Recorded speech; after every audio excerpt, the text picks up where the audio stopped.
আমাদের উপর জুলুম করা হয়েছে। আমাদের নেতার মুক্তি হয়েছে, নতুন উদ্যমে আন্দোলন শুরু করতে হবে।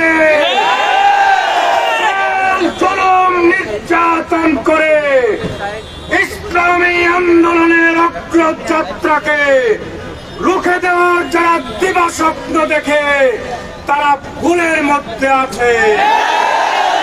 পরিষ্কার আহ্বান, আমাদের রাহবারের নেতৃত্বে যে আন্দোলন শুরু হয়েছে, এই আন্দোলনের মাধ্যমে জুমার নামাজ সংক্ষিপ্ত আপনাদেরকে অভিনন্দন জানাবেন। আমাদের কাঙ্ক্ষিত বরেণ্য মুক্তিপ্রাপ্ত সিপাহসালার শাইখুল হাদিস ইবনে শাইখুল হাদিস হযরতুল আল্লাম মামুনুল হক হাফিজাহুল্লাহ।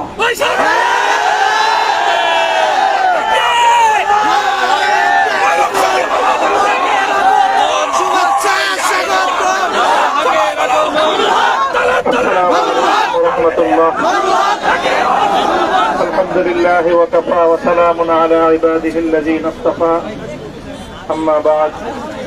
আউযু বিল্লাহি মিনাশ শাইতানির রাজীম।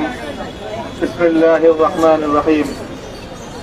লা তাসরিবা আলাইকুমুল ইয়াওম ইয়াগফিরুল্লাহু লাকুম ওয়া হুয়া আরহামুর রাহিমিন। সাদাকাল্লাহুল আযীম।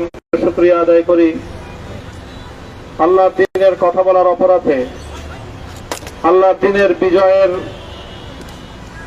ঝান্ডা এবং চেতন উড্ডীন করার প্রত্যয় ব্যক্ত করার অপরাধে, আল্লাহর জমিনে আল্লাহর দ্বীন প্রতিষ্ঠার আন্দোলনের অপরাধে আমরা অনেক ভাই কারারুদ্ধ হয়েছিলাম। পর্যায়ক্রমে সকলেই আলহামদুলিল্লাহ জিন্দানখানার লৌহ প্রাচীর ভেদ করে মুক্ত জীবনে ফিরে এসেছেন।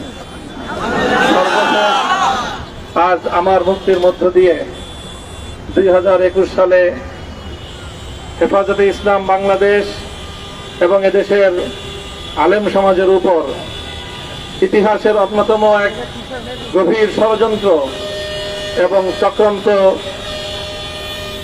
নির্যাতনের যে স্টিমরোলার পরিচালনা করা হয়েছিল, তার আজকে একটি প্রাথমিক অধ্যায়ের পরিসমাপ্তি ঘটল।